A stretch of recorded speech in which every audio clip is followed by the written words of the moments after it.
আজকে সেহরির জন্য রান্না করব আমাদের উত্তরবঙ্গের জনপ্রিয় ভর্তা, শীতল ভর্তা।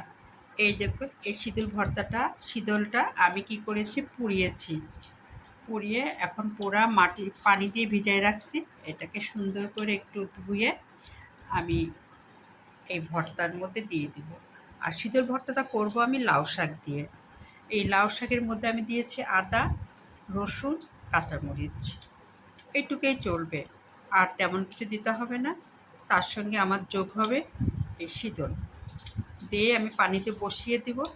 তারপরে যখন ভর্তা করব অবশ্যই আপনাদের দেখাবো, কারণ আমাদের এই উত্তরবঙ্গের এই শীতল ভর্তাটা খুবই জনপ্রিয়। প্রত্যেকটা ঘরে ঘরে এই শীতল ভর্তা আপনি পাবেন যে কোনো টাইমে। যেমন আমি আজকে একটু ভ্যারাইটিস খাবার খেতে যাচ্ছি, এই জন্য চিন্তা করলাম যে একটু শীতল ভর্তা করি। কারণ বেগুনের ভর্তা, আলু ভর্তা, টমেটো ভর্তা এগুলো তো খাওয়াই হচ্ছে, কিন্তু শীতল ভর্তাটা একটু করলে সবারই পছন্দ হবে এবং সবার একটু তৃপ্তি আসবে খাওয়ার মধ্যে। মাছ মাংস তো প্রতিদিনই খাওয়া হচ্ছে, কিন্তু শীতল ভর্তা কি মাছ মাংস ইয়ে করবে? তার চেয়ে আমাদের কাছে পছন্দ হবে এই শীতল ভর্তা। এই জন্য আজকে আমি এই শীতল ভর্তার সঙ্গে রেখেছি ডাউল, করলা ভাজি আর চিংড়ি মাছের ফ্রাই।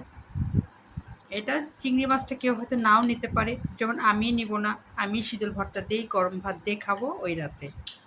আর এটা আমার খুব পছন্দ।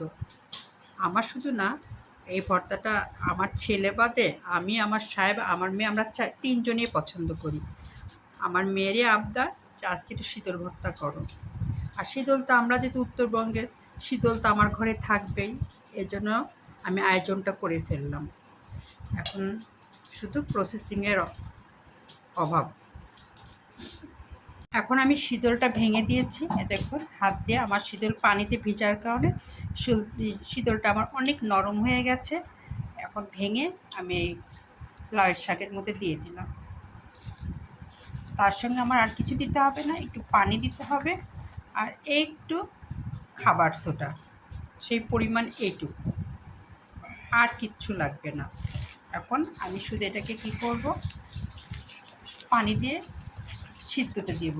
আর পানির পরিমাণও থাকবে অল্প, যাতে যতটুকু সিদ্ধ ততটুকুর জন্য।